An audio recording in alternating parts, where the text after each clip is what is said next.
Well, welcome back to the Added Time podcast with me, Alan Myers, and Tony Grant. And I have to say, Tony, we've got a good friend of ours back, the man who's created our most watched video so far, and that's the great and one and only Robbie Fowler. Robbie, great to have you back in the studio. I must have done somebody right the last time, lads. Yeah, You definitely did. Well, that's why we've let you back in. But listen, we've got a lot to go through today, so we'll crack on, and we'll start with the Premier League this weekend, and some interesting results, some changes around really, and maybe people's thinking is where the Premier League's going to go. And we'll start with Arsenal, and pretty much a demolition of West Ham, I suppose. What did you make of Arsenal this weekend? I think it was an important game for them. Yeah, a game they had to win. West Ham got a new manager and put a good show up at Everton last week. So I think they had a little bit of confidence. So it wasn't an easy game for Arsenal, but it was a game they had to win, and they took the 3 points and piled the pressure on the game that was to follow, which is obviously the Chelsea game. Robert? Yeah. I mean, look, I think with Arsenal, as much as it was an easy game, I think you'd expect them to beat West Ham. I know West Ham haven't had a great start to the season, new manager, and you do maybe expect that little bit of a bounce. They haven't got that just yet, but I mean, Arsenal are a very good team this year, aren't they? So, we've spoke in the past about who you think will win the Premier League this year, and obviously it's all the same names that come up. As you got your Liverpool, your Cities will be a mention, and Arsenal. But I think this year is a massive year for Arsenal for the simple fact is they've spent money. Arteta's been there a few years now, where the expectancy levels have suddenly risen because I mean, the shout for the last couple of years was they need a number 9, and obviously with Gyökeres coming in, I think he's massively important for them. Will he get the goals to fight him? I mean, I hope not, if I'm being honest. But yeah, I fully expect them to win, and they were good value for it, weren't they? And the thing is, you mentioned Arteta there. It is a season where he has to win something, isn't it? And I'm not even sure whether the FA Cup or the League Cup would do it. But there's that pressure on him this season, isn't there? Yeah, I think so. And look, rightly so, the money they've spent, and people can argue saying, they've only, I mean, forget the Community Shield, because some people say that's not a main trophy. I think it is, in all fairness, but you go on about what he's won and what he's achieved at Arsenal, and he's won, the FA Cup, and the argument then is maybe that was a team that, I think it was Unai Emery before him, when I thought that was maybe he was starting to build. So that was like the nucleus of his side, if you like. So I think it's massive, massive for Arsenal now that they do try and win something. And it's funny actually, because you talk about, maybe like the League Cup or the FA Cup is not maybe in the grand scheme of things for Arsenal. They should be winning the Premier League or whatever. But for me, a cup is a cup. So, if you win a League Cup, you win an FA Cup, for me, that's mega and that's massive. And this is where you sort of roll back, a few weeks ago when, I know we're not having a go at Everton here, but Everton had a great chance to go and, put a show on it, playing against, a relatively weak Wolves side. And, Everton started the season where momentum-wise was okay. And then all of a sudden they've had a little bit of shift because they've lost against Wolves. So, as a fan of any football club, you want your team to go far in any cup competition, because it gives you a lift. It gives everyone that little bit of a buzz. We spoke about that momentum. So for me, I can understand why managers want to play weakened teams in obviously various cup competitions, because you know what? We always say football, well, supporters is nothing. Don't give the supporters something to cheer about, because certain clubs want your team or their team to go and put in a good performance in cup competitions. Now I know we're slightly off topic there. We go back to Arsenal and Arteta. I think this year is maybe a real pivotal moment in his managerial career, because I think the expectancy levels have suddenly risen. But Tony, Robbie's right there in a sense, isn't he? Because the FA Cup and even the League Cup can be a bedrock, can't it, to success, to great success. We saw it in the 80s with Everton when they won the FA Cup first, and then they sort of built from strength to strength. It is a win, a trophy, and yeah. I mean, we only have 3 trophies in our league, don't we? So you got the league, and everyone's carrying big squads, right? But you've got to give your fans something to cheer over. Big clubs have to go with the strongest team. They really do. They have to get to semi-finals. They have to get to finals. You're talking about pressure on Arsenal this year. They've been close last couple of years. There's still no guarantee. There's still it's impossible to say you've got to win the league, but he's got to run really close. You know, Pep for the last few years has won a number of leagues. At the end of the season, he always comes out and says, you know, we've got undivine right to win the league. It's hard to win the league. And the difference is he's got money in the bank, hasn't he? Of course. So Arteta's coming under a lot of pressure, but he has built a good team. They are a good team.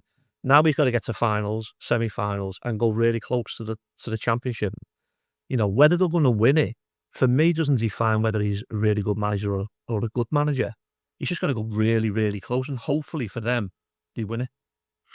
Robbie, we must talk about Liverpool. You know, 3 defeats in a row. Is it a blip? Is it more worrying than that? Oh, I don't think it's worrying. I mean, it's crazy because we're talking about a blip this early in the season, you know, and I do find it like sort of really, really strange and quite mad, really. I mean, Liverpool is sitting okay. They haven't been brilliant, but it's not all doom and gloom, is it? I mean, you know, okay, you got players around firing. I mean, that should, I know, is that an anonymous warning for, you know, for what is to come? Because I'm sure it'll be better. You know, I'm sure it'll get results. And look, you know, we talk about Liverpool and the start of the season. We talk about Liverpool, you know, are going to be there or thereabouts. But, you know, okay, they've lost three in a week, you know, 2 games. You know, both goals scored in the last minute. Obviously, helped them, you know, to get them defeats. And obviously, the Champions League, I mean, you could argue it wasn't a penalty, but, you know, it is. So, yeah, it's a blip, but I don't think it's anything more than that. Performance-wise, I think they can be a lot better. And we know they can be a lot better. So, you know, we can sit and analyse performances and, you know, and results. But ultimately, it's down to the players when you go on the pitch. They have to, you know, do that a little bit better. I know that's obviously not rocket science in terms of, you know, how you set up. But I think it's a club who are just finding the feet. You know, I mean, there was a famous one with Brian Clough years ago where we actually said, you know, championships are not won on paper. And I think you look at this Liverpool side now and think, you know what, he's probably spot on in terms of, okay, they probably had the best window, but you only really get to see the fruits or, you know, the dividends, if you like, of this is the best window by the success at the end of the season, because, you know, on paper it's great, but you've still got to go out there and play. And look, they haven't had the greatest start, but, you know, they're still sitting in a healthy position, you know, and it's not all doom and gloom. And I can be a big advocate of Liverpool, you know, all day and all night. You know, I can say they played well. I can say they haven't played well.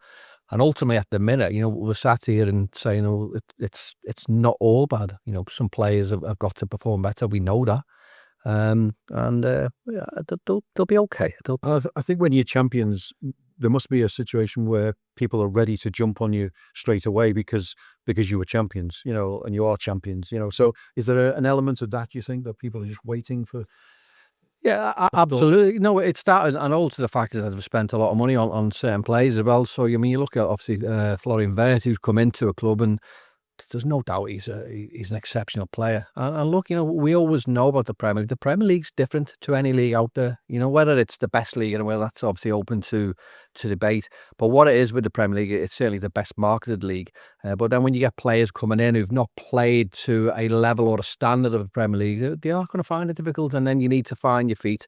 So I don't fall into that category of saying, oh, you know, you've signed 100 million players that they need to be brilliant straight away. They've still got to find a feet. You know, it's like anyone going into any business. You know, you're not going to be comfortable and natural straight away.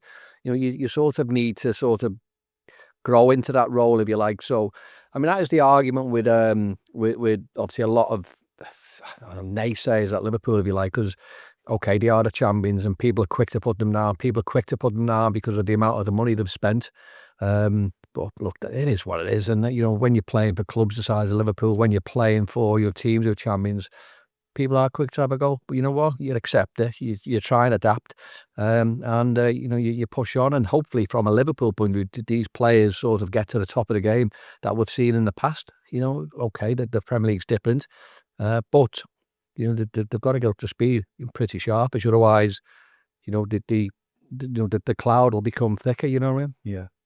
Man City, Tony, your old club, And mine as well, Al. Yeah. Absolutely. I'm just trying to, Yeah. think it out. But Tony, a 1-0 win at Brentford, and it looked like Pep was absolutely delighted with that. Is that an indication of how tricky a game at Brentford can be? Yeah. Of course, Man United fan. Of course, I think City in the past, everyone's expecting them to go to Brentford and score your 3s and 4s. But you still get 3 points no matter what score it is, Al. And so he's made up to go away from home. The other teams, meaning Liverpool, was just faltered. So he's got to gain grounds on them straight away. So no doubt he's happy. And if you go back to the conversation before, you're talking about pressure. You're talking about the right. Do you have a right to win the league? No. Every week's another question. For all these managers, and Liverpool at the moment are probably under a little bit of pressure. But I'm sure they've got their next game coming up. Would you back against Liverpool winning the next game and then all that pressure's gone? No, you wouldn't back against it, would you? It's funny with football as well, and you talk about how you win games and sort of how you lose games. And I think that was probably what Liverpool's problem was the weekend, actually. And I think what I didn't like towards the end of the game, and we said it, from a neutral point of view, it was probably a good game because it was two teams going back and forth, and the neutral, that's what you want to see. From a Liverpool fan point of view, I'm thinking, well, you know what? See the game out, and as much as you want to win every game, it's important that you don't lose. Yeah. And that is the big thing, which sort of I had to gripe at Liverpool the weekend. I think Slot did, didn't he? Yeah, and he kept wanting to go forward. I think I'd have to tell you that, but he kept wanting to go forward and try and win the game. But it becomes a point in any game where, you know what? Just don't lose. Just make sure you don't lose, because then you sit and analyse performances and you think, you know what? You've just got a point there at the world champions, you know what I mean? So then you can address it, you can use whatever narrative you want. But ultimately, they've got beat in the 96th, 7th minute or whatever, and they've lost the game. So that's where... That probably answers what your question was about Pep, why he was so happy. Yeah. What Rob's just saying then is game management. See it out. A point away from home is a good point. Yeah. And can you imagine the pressure, from Brentford? It's a lively ground, isn't it, with the fans there? Yeah. And every game in the Prem is a tough game. It doesn't matter who you're playing. Every game's a hard game, but you still get the same points no matter who you play against. Yeah. So that's why he's so happy. And the pressure is sort of less so. If you get a point, so the next game there's probably less pressure on you. But if you don't get a point and you lose the game, the pressure sort of is more highlighted and more sort of in your face for the next game. So the importance is you don't have to try and win every game, but the importance is just don't lose. When you look at Crystal Palace as well, on a 19-game unbeaten run, that came to an end, as I'm sure you and I were delighted about, at Hill Dickinson Stadium. I mean, Jack Grealish, he's having a good start, isn't he, to the season? What's both your thoughts on Grealish? Firstly, I thought Palace, it's the first time I've really watched Palace. I was really impressed with Palace. I really was. I think the style of play, the patterns of play, they remind me of one of Rob's teams, to be honest with you. I can see the patterns that the manager works on. Every player sort of... Clear indication. Yeah, it is really clear. They all sort of understand what they're trying to do collectively, but as individuals. So I was really impressed with them, and I think they could have easily went in 2 or 3-0 up. Yeah, that's fair. Fair play to Everton. They've got into half-time. Moyes has obviously had a good chat with them. Second half, I think Everton just upped the tempo. I think the subs were the right subs. They were proven to be the right subs. But the tempo lifted, and they'd played midweek, Palace, and I think it probably got mentioned at half time. We have to sprint more. We have to close down faster. We have to pass the ball faster. We have to get quality in the box. We have to get in the box. And I think Everton just kept knocking at the door. Little and Di on the wing, he put a lovely ball in the box to Beto. Should score. We don't score, but luckily Jack puts it in. And Everton run away as the 2-1 winners. And second half, Everton played the Everton way second half, and the fans got behind them, and it was a typical Everton performance. But first half was a very impressive Palace, spearheaded by young Morton in midfield. Yeah. I mean, just to go back what Tony's saying there, and I mean, I've been impressed with Palace for this year, for the way they play, and I mean, thank you for saying that about obviously the way we play, because that was what we like to, certainly how we set up our team, we have like a clear identity, you have a structure, you have a way of playing. And I think it's fairly evident that like Palace are playing that way. So therefore you give Everton that little bit of credit because, first half, Palace by far the better team. And it also shows you the power of the crowd, doesn't it, as well? So if you run a little bit more and you put a tackle in, it gives everyone in the stadium a little bit of a lift. The 2 yellow cards for Muniz, was it not Muniz? He was the goal scorer, wasn't he? Pim, is it? Piri, I can't remember. I know. A yellow card, and then we gave one to Garner and also one for Moyes then. Yeah. That gets the crowd going. Everyone a lift. There's a lift. And the power of the crowd is special and huge, at any stadium in the world. When you've got that crowd behind you, it can give you a little bit of a lift. And one of the stats where I found amazing, Palace have only lost twice since Glasner has been manager. After being up at half time, and both of them have been against Everton. Goodison and obviously the Hill Dickinson. So that is, an unbelievable stat in it. But I've been impressed with Palace, to be fair. I think they have a great structure and a clear identity, and it shows that the manager really works with them. But saying that, it was it turned into a vital and a massive 3 points for Everton. We talk before about maybe the best league in the world. There's sort of like prerequisites because it is our number one sport, isn't it? We're sort of brought up with having a right good go, sprinting, tackling. Now, football might have changed over the years, but the fan bases haven't. The fan bases still demand the same. And when they see it, all fan bases get behind the team. And it does something. The weather does something here, doesn't it? All these other countries haven't got the weather. They haven't got the passion that our fans show off a tackle.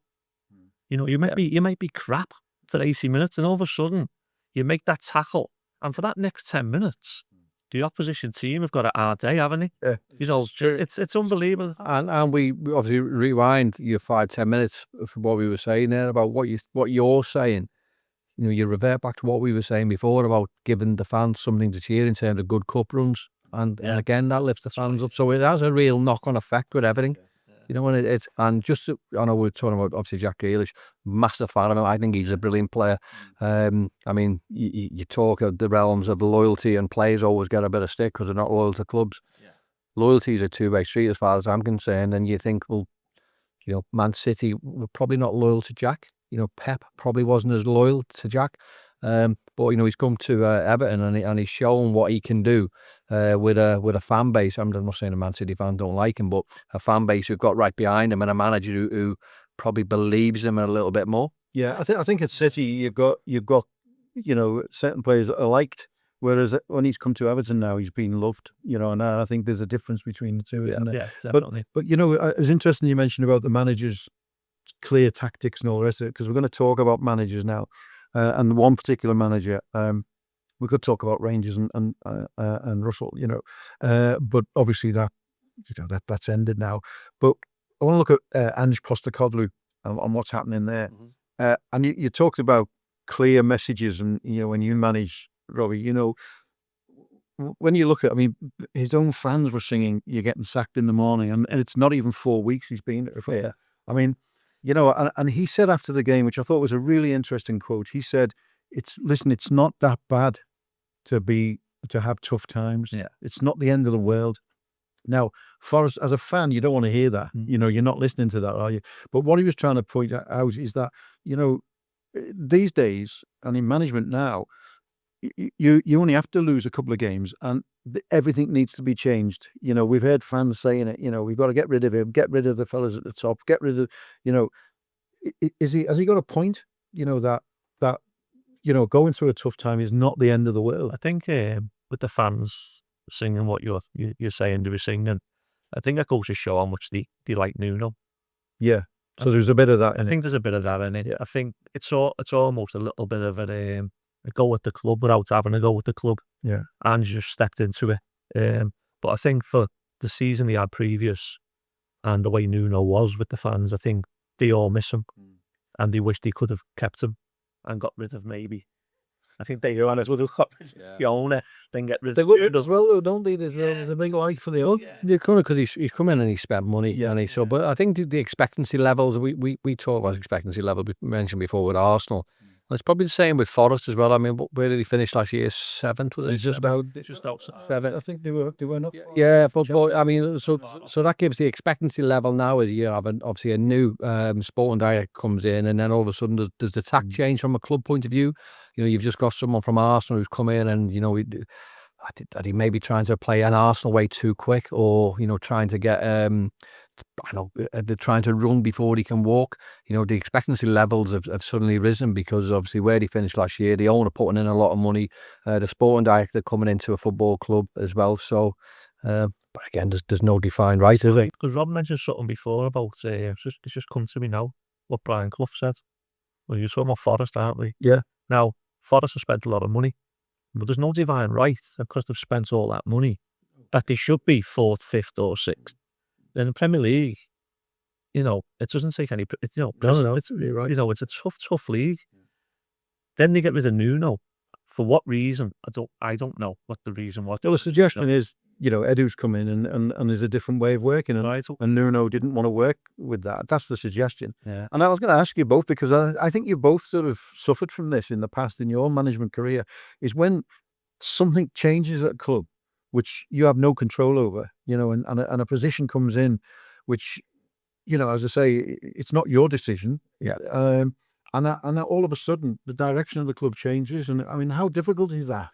Look, I think from a manager, it's incredibly difficult, isn't it? Because you have obviously a set way of playing, and look, you know, it could be right, it could be wrong. Obviously, results dictate if it's right. Where we're probably different is we had a set way of playing, but it was working, and it was like proven. And you know, someone else will come in and want to change the tact. So that was the problem we had. So we had obviously sporting director or technical director it was then. He wanted us to play a certain formation. Now, okay, but the way we were playing and the results we were getting tells you that it was working. So I'm thinking, you know what, you know, there's nothing really should be changed here, because you know, whether it's, you know, you're too set in your ways or you're too stuck up, but you don't need to change nothing then, because obviously you're winning results. And the case in point being here now is when we left obviously Cadsia, you know, a new manager came in who was obviously the Spanish sporting director wanted to bring a Spanish coach in at Real Madrid. So we brought him in, and obviously they went to the way that he wanted to play, which was already 4-3-3. And obviously they lost 2 out of 3 games, and then they went back to the way we were playing and got all the results. So that tells you straight away what we were doing was spot on. Yeah. So there seems to be maybe a conflict of interest in terms of the way he wanted to play and the way we wanted to play. And I think that's why we're sat here now and not there, because we didn't adhere to the way he was playing. And I'm all for, you know, changing your tactics. Yeah. But there's got to be a reason why you're changing your tactics or changing your formation if the results are bad. And I know you mentioned Russell Martin before, so we'll talk about him in a sec. But if you're winning, then, you know, I'm not sure whether you need to change it. But it was successful, it was working, it was proven, and then you'd have 2 games where you don't lose, and the new manager obviously come in, obviously change the way the club wanted, or the sporting director wanted, and then, you know, you go back to the way we were playing. So that proves that we were right, you know. So maybe we just, I don't know, not adhere to what he was saying, and I didn't see a point. But this thing's back to obviously the Russell Martin one, and sadly he just lost his job. And you don't really like seeing people lose a job. And I'm a big believer in, look, it's the owners who it's their decision, their club, and you know, it might not be ethical, you know, it might not be right in terms of getting the grand scheme of things, give everyone a chance. The owner's money, you know, and they can really do what they want, but there's got to be a reason and a valid reason. So a sporting director will come in and he'll have his point, but is it the owner or is it the sporting director making decisions? So, you know, we have maybe have a clear pathway or a clear identity of what way the club's going. Again, you're talking about Forest. So the lad who's come in has been at Arsenal. He's come in, and is he wanting to go the Arsenal way too quick with not Forest players? I'm not being disrespectful to the Forest players, but it's not going to be a quick fix, is it? You know, over time, potentially, you could do, but it worked for us. The Russell Martin one, and I know we're trying to talk about someone else, but the Russell Martin one, when he was at Southampton, I mean, I shouldn't really have a problem with it, but, you know, sometimes it's frustrating from a player or a coach or a manager looking in from the outside.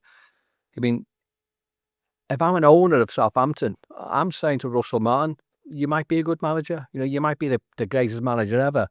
go and show people you're the greatest manager. You know, I know you have a way of playing, and you know you have a tactic, which is obviously play, you know, with the ball, and you know this is possession-based football, but you're not getting results. And Southampton were a club needed to stay in the Premier League. Yeah. So as an owner, I'm saying to Russell Martin, go and show people you're a great manager or a good manager by changing the formation and get results. Get a clean sheet. Yeah. But here's the thing. So, with that in mind, I was about to say to you before you mentioned that point, Rob, I was about to say to you, is the sporting director role nonsense? You know, is it needed? You know, I talk about responsibility, accountability in football and opportunism. And if if responsibility lines are not clear or they're all over the place, you don't get accountability. And if you don't get accountability, you get opportunists who come in and see that gap. But then you mentioned that point.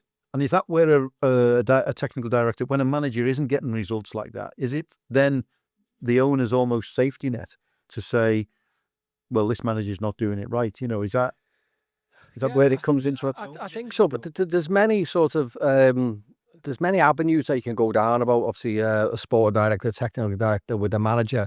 I mean, a manager will come in, he'll have a clear way of playing. Obviously, a sporting director will have a way of saying he wants you to play, but there's got to be some sort of coming together. Togetherness. Yeah. Whereas, I mean, certainly I know when we were in Cadzia, for example, we didn't really speak to the owners because we were kept clear of them. So, you know, we're not privy to what the sporting director says to the owner. So he might be saying, and he might have his own agenda. yeah, of course, there might be an agenda there, but there's got to be some sort of plan amongst the, you know, your manager, your coach, your sporting director, you know, together. And I mean, it's obviously clearly better when everyone works together and you're on the same. It's rare, isn't it? It is. And every time I see a problem at a club, it always feels to me as if it's a conflict between the sporting director, the manager, the owners, you know, that sort of relationship.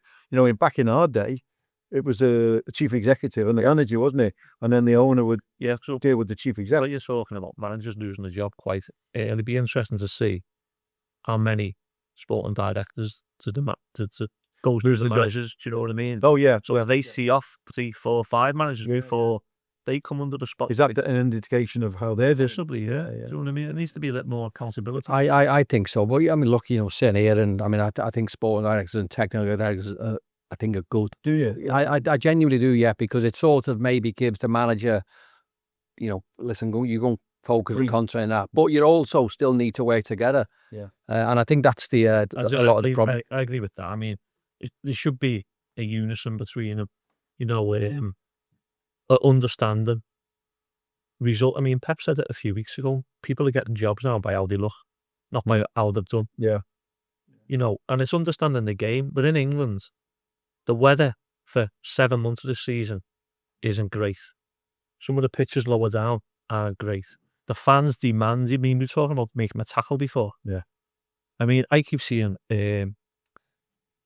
videos on Twitter, and the goalies have more touches, and they're showing me 300 passes for one goal, as if, you know, seeing, you know, it's unbelievable. It's like it's boring, right? Some of it's boring. Now, don't be wrong. Through the academy system now, all players are more comfortable on the ball. Defenders have become the new playmakers because no one closes them down no more. They're coming to the halfway line with the ball. So everyone's playing football. All your teams have dominated the ball. Yeah. Right? So everyone's good with the ball. But all you ever see is a goalkeeper keeping the ball at the back. And it's getting hailed.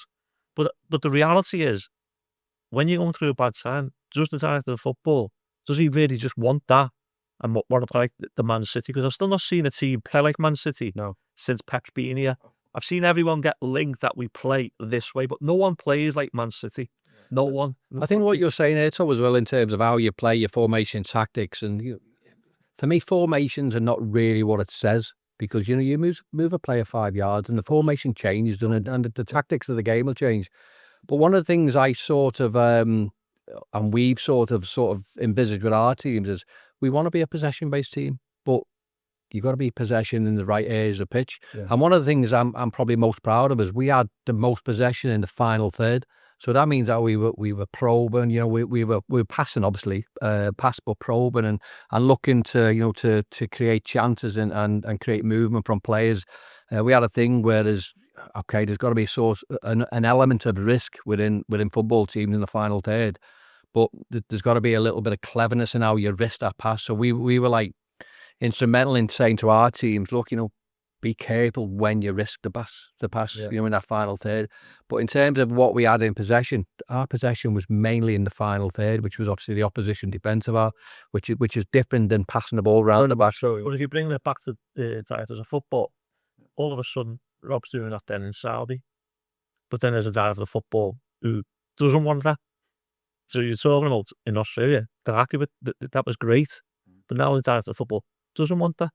So it's like where do you stop and start with a director of football? He's got to be on the same side as the manager. You see, I think I personally, for what it's worth, and your two views are much more valid than mine. But I just think it's a nonsense position. I think it's a rung too many, and I also think the reason it was brought in the first place was to protect foreign owners. When it was always the manager, the chief executive at every football club, and they had a relationship where they got the players. The manager would pick the players, he would source the players with his scouting team, and the chief executive would actually just do the business, if you like. And I thought that there was nothing wrong with that. Where I think the director of football came in was the owners, foreign owners who didn't quite understand how the English game worked, wanted some sort of protection with their money, and how players were being bought, and and I think it's just gone a little bit most of awry. All the owners now, as you said, most of them are foreign. They come from a different background. And in many ways, cultures. Culture, so they're probably looking for that CEO type that they've been used to in their own business. And it happens to be called a director of football or sporting director. And this is where I was saying before, they have to be on the same page because they've got access to the owner. So you give someone a job and everyone shakes their hands and we're all going to play like this. We're all going to play like Man City. We're going to play this lovely football. But in reality, it doesn't happen unless you've got the best players normally or you're getting defeats.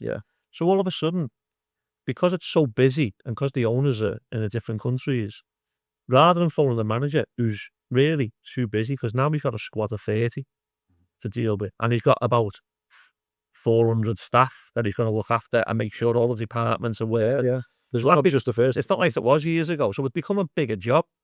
But that's where you're hoping the sporting director, when you're having that month and you're not playing the way we all shook hands, that we're going to play all these lovely triangles, play through the thirds, we're going to create and we're going to score, all the stuff you say to get the job.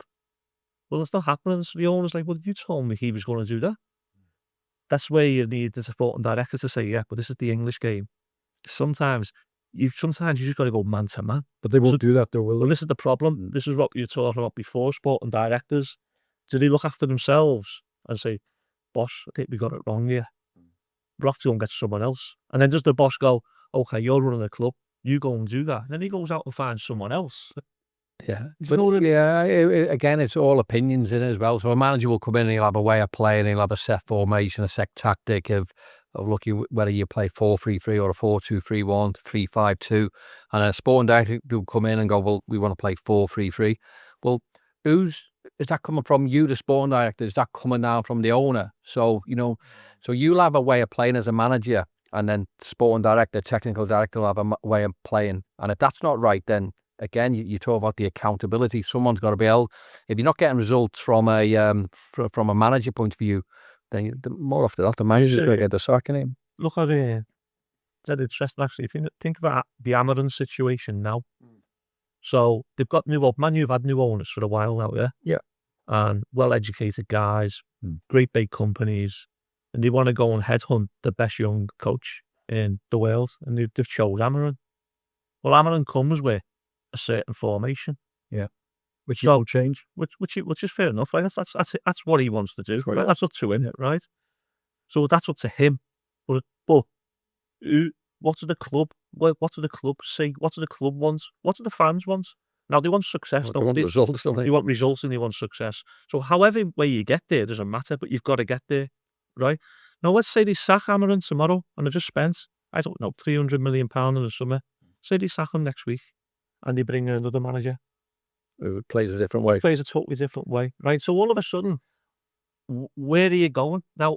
Until you find the manager who starts winning you games of football. So they could go through the next 3 managers and win nothing. Yeah. Then they could stumble on someone and go, and he starts winning, and he starts winning, and then the mood changes. Then all of a sudden, you need to back him now. You go back to like even when Ferguson started, it was almost that. He started off slow. Howard started off slow. You know, all of a sudden, but once you start winning, that's when you can change culture, because that's what you back. Yes. You back that then. So when he opens his mouth, you back that. Sorry, just Yeah, no, go on. coming to me now. Even you'd look at Klopp and Slot. Klopp was unbelievable. Look as an outsider in, unbelievable. And I think Klopp wants to do it a certain way, back it. But Liverpool chose not to. They got the Slot then, didn't they? So now, but you can definitely see it's the club who's dictating, not the manager at Liverpool. Well, that's where we're coming from. So we mentioned Russell Martin. So Amorim maybe falls in that category of what we were saying before. Go and show people you're a great manager by changing, formation or putting players. Because at the minute they've got they've got round pegs and square holes, haven't they? At the minute you're trying to sort of justify why they should be playing that formation, but it's obviously clearly not working. So go and show people you're a great manager. Yeah, and that is so. I mean, I wouldn't be surprised. Yeah, I wouldn't be surprised if. I mean, I don't know if I'm being silly, but there's like maybe some sort of clause in his contract there where he can't get sacked after, ahead of that first year, and I don't know, there might be a clause in the contract whereas you can't sack. You think it would have been done by now in no circumstances? Even looking at Sunday's Saturday's game for Man U and so we've gone on to Amarin now, haven't we? He's getting it every week. Amarim. Yeah, Hammering him every week. Yeah, but I watched the Sunderland game, and they won, and they should be beating Sunderland, shouldn't they? Yeah, and Man U should be beating Sunderland, but it wasn't convincing. It wasn't convincing. It wasn't free flowing football. There was instances where, because they have got some good players, there was instances where the good players have shown their ability, but it wasn't a dominating where you walk away going, oh, that's a start or something now. It's, so where are they going to go? So we're going back to directors of football, sporting directors, or club ownership. Where is going now? Now, I'm going on about Man U because they've got an owner who's been quite vocal from the start, has built a great business up, very educated. But unless it may be the reason they don't want to sack Hamilton to prove they got this wrong. So it's interesting, isn't it? Where this is going to go? This will be carry on as we go. And we haven't even spoken about owners who like to pick the team, which one of these days we'll talk about that. But listen, we need to move on now to the EFL. And earlier this week on the Added Time podcast, we had an interview with Peter Ridsdale, who I know, Robbie, you'll know from your past. And Peter's been around a long time, and he's put a proposal to the EFL board, or it was discussed, and he's the one because he's representative of the championship to the board, he's the one who's putting it forward. He's not quite taking full responsibility for it, but I'm not so sure he'd want to if it goes wrong. But anyway, and the idea is that they're extending the playoffs in the championship down to 8th place, and just quickly to explain it. So at the end of the season, first and second go up automatically. Third and fourth then are in the playoff semi-finals, and 5th, 6th, 7th, and 8th. So 5th will play 8th, and 6th will play 7th. We're in a one-off game at their home ground.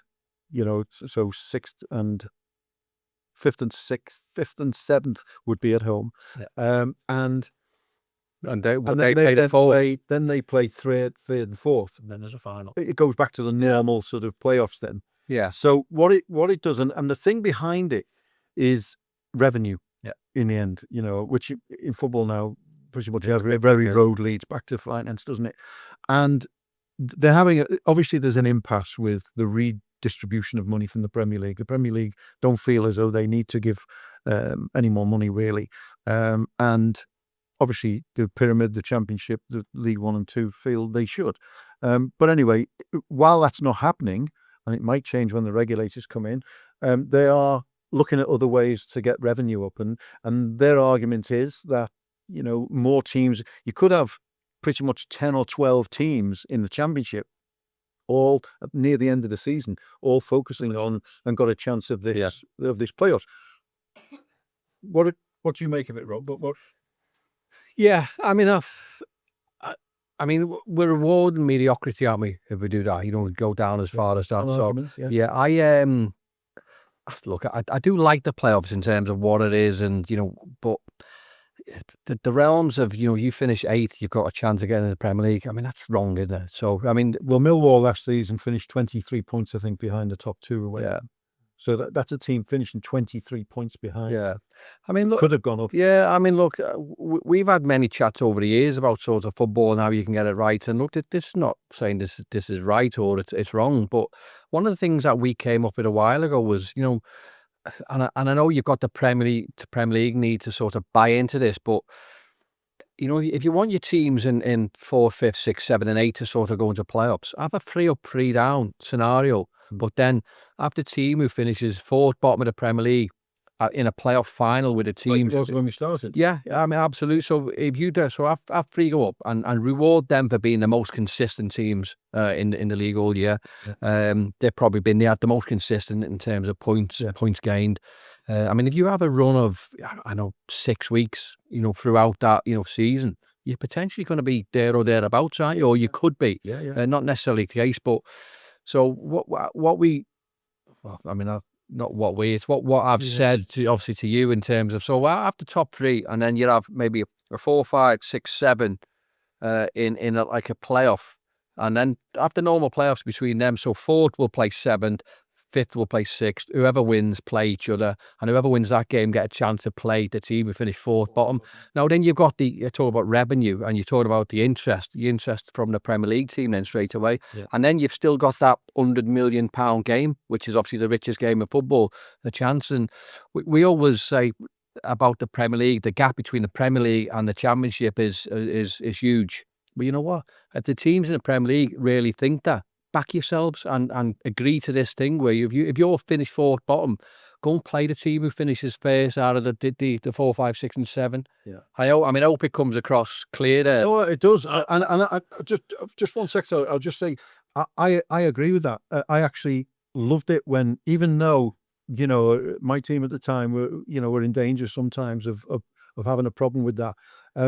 There is no chance in hell that the Premier League teams are going to vote for that. No, I know. No chance. No, I don't. In fact, I would go further and say I think the ownership models now in the Premier League, I think they'd love it if there was no relegation. Of course. I mean, they shouldn't really have a say then, should they? Really? They do. It's a top league. Yeah, well, the Premier League should have the overall say. Whoever, Yeah, but the Premier League are the owners, though, Tony. No, I know, but I remember the transfer window. Yeah. When it went quiet, and was it the last January? Was it? Yeah. Nothing was happening. Everyone's bored. Yeah, it's boring because life's changed. Yeah, it was. Everyone's stuck on the phones these days, adults included. Yeah. I mean, see, you got yours there, all. Yeah.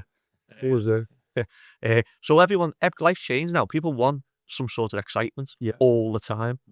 Now, the bottom 3 went down last year, didn't it? Quite easy. Yeah.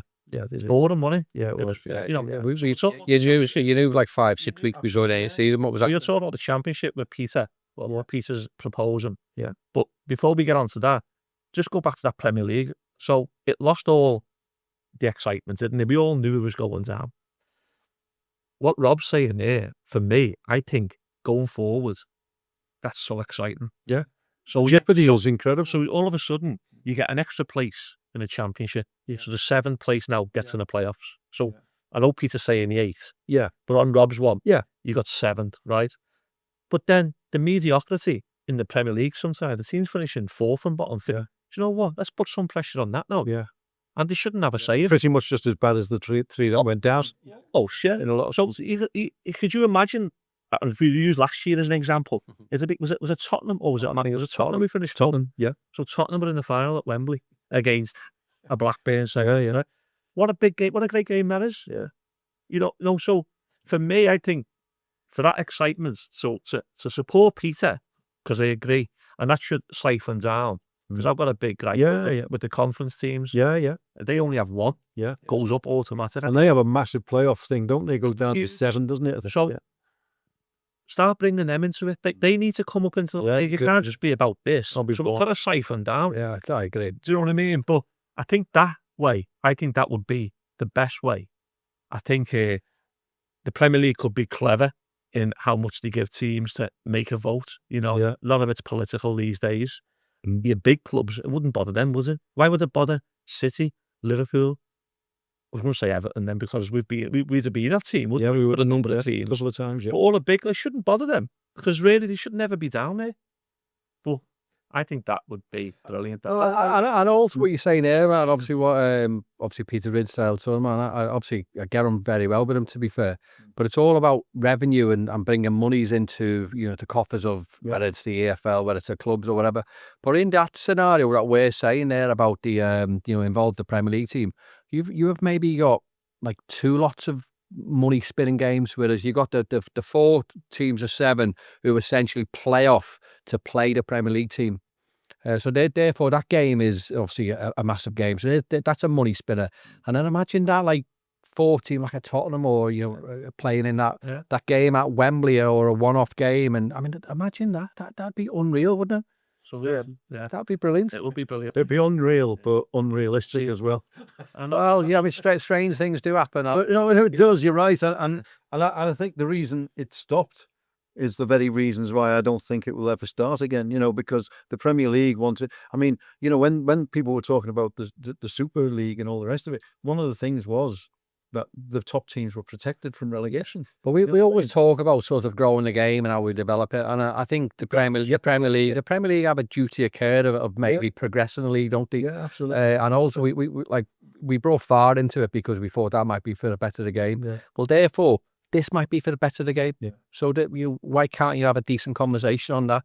And just to back what you're saying, if you sort of siphon that down to all the leagues, I mean, you look at the conference now, and I don't even know if that comes under the EFL because it's obviously a different brand. So you know what, the FA should say, well, you know what, we're going to take control of you, and we're going to have 3 up from there as well. Because if you look at the conference, I'm on my IOS here. If we look at the conference, and you've got maybe 3/4 of the team who are all Football League teams, so you know what?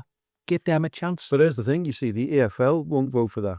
Because the FL League 2 have got to vote for that. But they won't, because they don't want to lose their teams into the competition. But all right, well, I'll tell you what, the conversation, the argument then is, make that a League 3. Yeah. And, Everyone just have a big massive fight. Or change the rules. Just change them. Yeah, make sure you have a League 1, League 2 and a League 3 where the the FA, the conference, of course, the conference should be League 3. Anyway, that's going to go on. How long have we got here? That's going to go on. Well, listen, we're going to end today out talking about the internationals. But first of all, we're just going to have a little bit of lightheartedness, if we can. And I'm going to talk to you, Robbie, about nicknames of players. Okay. Because there's one in particular, which, and Tony, I'm sure you'll come up with a funny story of some kind. But I'm going to tell you, might have noticed, no pressure. Yeah, you might have noticed these on the table, and it's not real. Just before anyone thinks I'm trying to pass. I thought that was my wages, that.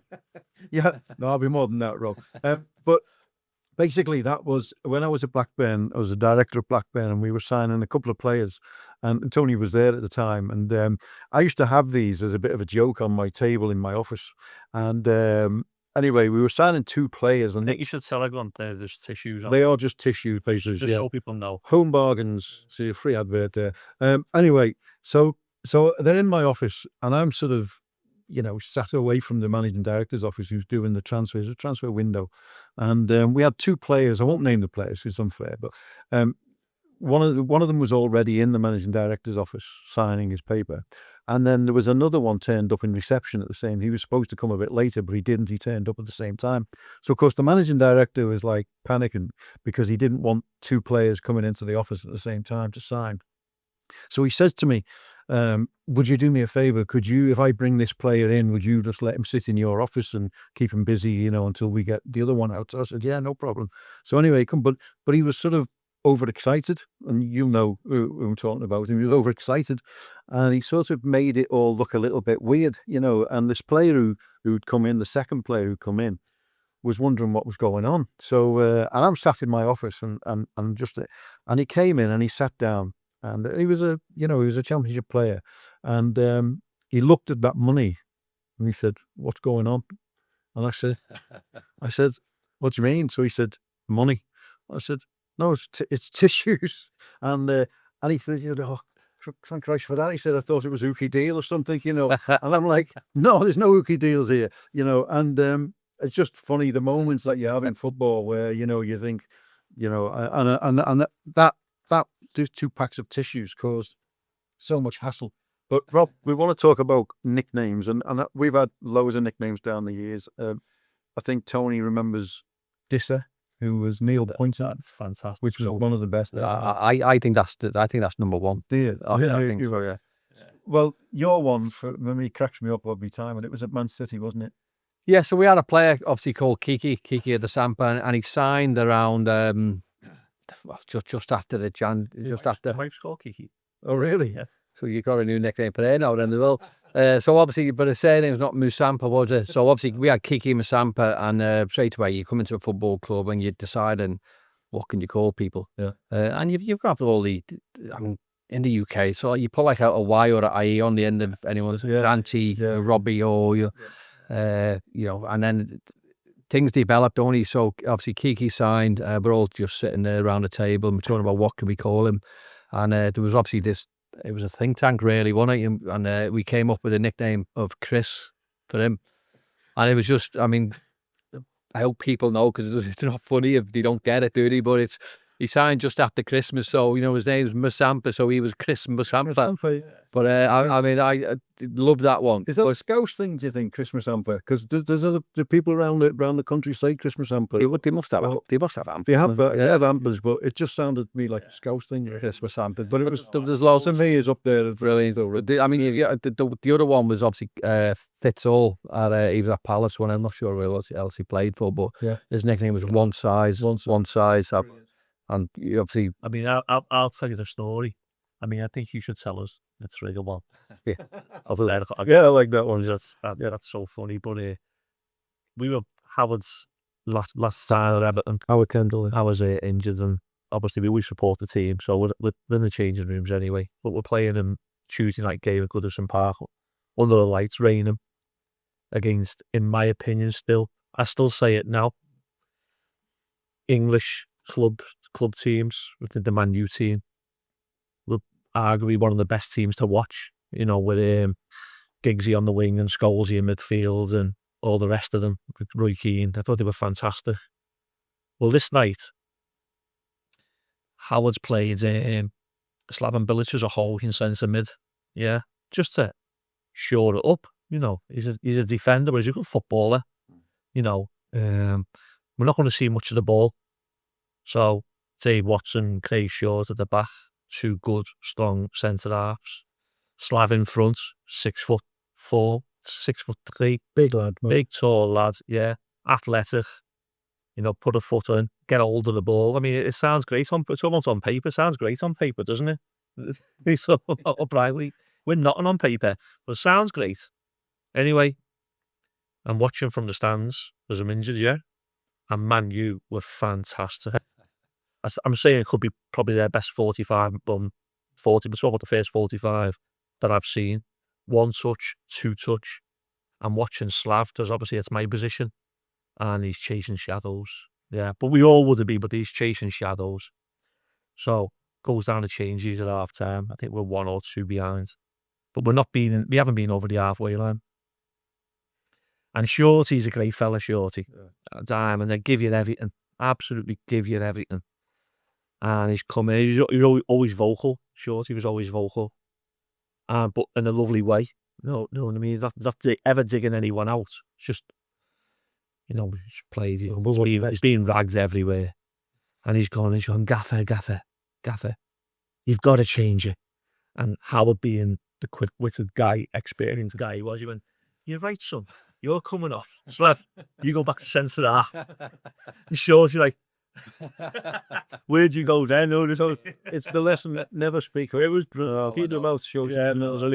Gaffer, you've got to change it. He went, "You're right, son, you're coming off." Brilliant. I think that's brilliant. So we've got a similar one in terms of players. So whenever anyone's a little bit thick in football, we always get the nickname Trigger, don't we? So we had a little bit thick. We had Rob Jones. Rob Jones was Liverpool's Trigger. And I mean, what a player he was, but he was brilliant. But he was Trigger at Liverpool, and we signed Jason McAteer, but he was Ireland's Trigger. So his nickname at Ireland and his old club, which was Bolton, was Trigger. So it became a little bit of a sticky thing here. I think we played Wimbledon one game, right? And Wimbledon won a corner. So Neil Ludwig's gone, Trigger, go and pick him up. So Rob Jones and Jason McAteer ran to the same player. I went, oh, this is a bit strange. So we go dinner half time and went, lads, I mean, that can't happen. From now on, we'll have to change your nickname, right? So obviously, Rob, you've been at Liverpool the longest. Rob Jones, by the way, not me. Rob Jones, you've been at Liverpool the longest, so you can stay Trigger. Jason, you've only just signed. From now on, you are known as Dave, right? So I still call Jason McAteer Dave. That is his nickname to me. And for the reason why is because Trigger called Rodney Dave and only Fields and Horses. So there's that Trigger story, Trigger element. But Jason McAteer is Dave for that reason. And I love that nickname. I'm just thinking, then we had I joined Man City. And we had a really good coach in Willie. Willie was the good coach. Yeah, and he had all different ideas, Willie. And we first day there at City, we were meditating before we went out training. And we went on to, that was the start of it. Then we went on to the training pitch, because I'd never done that at Everton. So Willie's obviously had been at City for a couple of seasons, just started doing all that. So we were on a training pitch, and before we started, Willie goes to us, right, boys, I want you to think of a trigger word so we can go and press the ball, but a word that you all want. And we had a player called Ian Bishop, played for West Ham. Really good footballer, Bish. Character, unbelievable character. And without speaking to any players, he's just put his hand up. And we all know something crackers had going to come out of his mouth, you know what I mean? And he's gone, all right, Dave, to Willie. And Willie hasn't had a clue what he's on about. What do you mean, Bish? He said, a trigger word. Trigger says, all right, Dave. All right, Dave. All right. So on the pitch, in training, as we're going to press, what's everyone shouting? All right, Dave. All right, Dave. Well, it's that way, and you'll like this one as well. So when I was at Liverpool years and years ago, so we were talking about nicknames and where this come from, but there was a YTS, which is obviously an academy lad who was playing in our team, and his name was Anthony. Can't think of his surname actually. I mean, I do know, but I don't want to say it right. But his name was Anthony, and I mean, he was tiny. I know I'm not the biggest, but he was a lot smaller than me. From then on, I think one of the first team lads nicknamed Shetland Tony. Shetland Tony, am I brilliant at that? Still there. Oh, I'm having that one. I'm having Shetland Tony. Well, I mean, obviously, I was never in a dressing room as such, but in another life, I used to drive a hackney cab in Liverpool, and there were some great nicknames in the hackney cab trade. And there was a guy every night around 2:00 in the morning. All the cab drivers would turn up at a garage on Smithdown Road to fill up their diesel for after the night, and what they'd do then, they'd go in, have a cup of tea with the guy in the garage. And, anyway, this one night, every pump was full with a cab with nobody in it. They were all inside having a cup of tea. And this guy was always called the sheriff. So I said, why is he called the sheriff? He said, and he was telling me the story that the pumps were all dinghied up one night, and he's blasting his horn, saying, where's it? So he's blasting his horn, wanting to get on and fill his diesel up. And anyway, he barged into the garage, pushed the door open and shouted, "Where's the effing hold up?" And from then on, he was always known as the sheriff, which I thought was brilliant. I mean, some of the nicknames on the couch is fantastic, but it's not football. But listen, we've got 5 minutes left now. We really need to push on with time. But I just want to talk about the England setup and the England team selection from Thomas Tuchel this week. And there's a lot of debate, isn't there? Jude Bellingham, Jack Grealish, Adam Wharton, you name it. I know Cole Palmer's injured at the moment, so we can't really add that one. But where'd you stand on Tuchel not putting the likes of Bellingham back in? And well, I suppose it's that element of, if you're winning, then you obviously keep the same squad. Obviously, Bellingham comes in, the lad who was in the last one's got to obviously miss out. So, it's one of them keeping your place and keeping the squad sort of there, because obviously you're winning games. So I've not really got a problem, with the manager picking a squad or, certain players not going in. I mean, is Bellingham unbelievable in terms of, look, he's got to be nailed on that team sheet? I don't really know. As much as he's a great player, but I think the fortunate thing for England at the minute is you got players who can go and fill in any roles, and they also, with England, you're thinking no matter who they play, the teams that they're playing, they should be beating them anyway. So, you know what? I don't think there's anything wrong with maybe giving other people chances to go and try and win games, because they'll be winning them anyway. I mean, Adam Wharton's the one. We saw a great performance from yesterday, and you think he must be near. I mean, the lad who's at AC Milan, whose name escapes me. I can't think of his name, but he's in the squad. As well. Yeah, he's in the squad, and like you think, is that right? I mean, is Adam Wharton a big miss? Do you think should he be in the squad? I think England, whoever they're playing now, especially in the group stages, you're turning them over. Aren't you? Yeah. You're beating whoever. It's not even real opposition. It's not. Any manager should be beating them with the caliber of players we have. Looking ahead, for me, Adam Wharton is by far the best footballing brain, intelligence as a centre mid, and is perfect for the international stage. Why they're holding him back, I don't know. He should be number one, and they should be building around him. It's like the old adage years ago with Scholesy. And for me, Scholesy should have always been the centre mid, and everyone else around him. But build it, isn't it? Just build it around him, because it is the thinking tank, and in them games, you want that position to be someone who could, like the orchestrator, someone to dictate the whole tempo of the game. I think Adam Wharton's the nearest I've seen from a throwback from years ago that I think there is, especially in English football right now. Jack on the other hand, for me, he should be playing. We don't need pace, we don't need the pace and power right now. Yeah. Go and you've got a big squad, you've got that in there. Graciousness. Get some intelligence. You got your Eze's in there. Jack, for me, should be in it, and Adam Wharton should be in it. But he's done well, Jack, and he's done brilliant. He's got, I think, 4 assists and a goal now. Yeah. But is 7 games a little bit too early? You're too cool thinking. I think so. And look, I too. We've also got to think. You just mentioned talk about like sort of building for tournaments. So Adam Wharton's perfect. They're going building, giving him the experience. I'm not sure whether Jack Grealish will be the player ready for the World Cup next year or the European Championships in the next couple of years. So maybe give people the chance to go and I just don't think get that experience. Him in a way. Who, Jack Grealish? Yeah.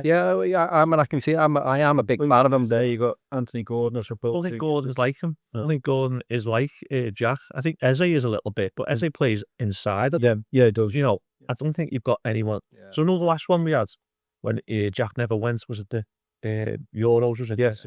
And Jack never went, did he? And you're watching the games. It's crying out for intelligence. So at that level, don't be wrong, he's up at the top level. When he goes to the tournaments, I think it might be Jack's last chance. For me, he has to go, because he can do something in the final third by standing still. Yeah, it's not always running. I think what we need to do as well is we need to give, we need to, I don't want to say this, we need to give people the opportunity to go and get the England caps who are performing at a particular time. So it's like, when you talk about horses for causes, we've seen it in the past many times where people haven't played for the clubs and automatically you're shooing for the England team because you've been there in the past. So yeah, I mean, I go back to myself. I mean, I'd scored nearly 100 goals before I got my first cap, which is obviously unheard of. Yeah. But if you're playing well, whatever club you're at or whatever position you're at, get in the England squad or get in your whatever national team squad, because that's what it's for. So an England squad, an England team should be rewarding players who are playing particularly well at this particular time. Yeah. And we've probably gone away from that, haven't we? We're giving caps to people who have been in the. I mean, and this is where you go about Bellingham. Bellingham hasn't really played many games this year because he's been injured. No. So there's no defined right for him just because he's Jude Bellingham. He's at one game back he should be in. So he probably doesn't deserve to be for that reason. So go and give the players who. And this is where you talk about Wharton. Wharton should be, because he's been a standout player. And the problem you are, if you don't play a Wharton now, the team that Tuchel's going to play will win. They will win, and he'll say, "Well, I'm right." Like, you're right, because you should be winning them with 10 men now. But well, you got Wales and Latvia, so you expect us to win both, right? But so this is why it's very hard to prove. I don't want to prove them wrong, but Adam Wharton, is a generational centre mid. I guarantee he's either playing for City, Real Madrid, or Barcelona next year. He's that good. He's on a different level as a centre mid. We ain't got a proper centre mid like him. We haven't had one for years. Jude Bellingham's not like him. They're all runners. Everyone runs. He plays the game by letting the ball run across his body, by manipulation, by disguise. Scholes, he was probably the last one we had as a centre mid of that ilk. Well, Tony, thanks very much for your time. Robert, it was always a pleasure. Pleasure, mate. Don't touch the money. And if the international break isn't your scene and you want to just talk football, well, listen to the Added Time podcast. Please like and subscribe if you enjoy it, and we'll see you next time.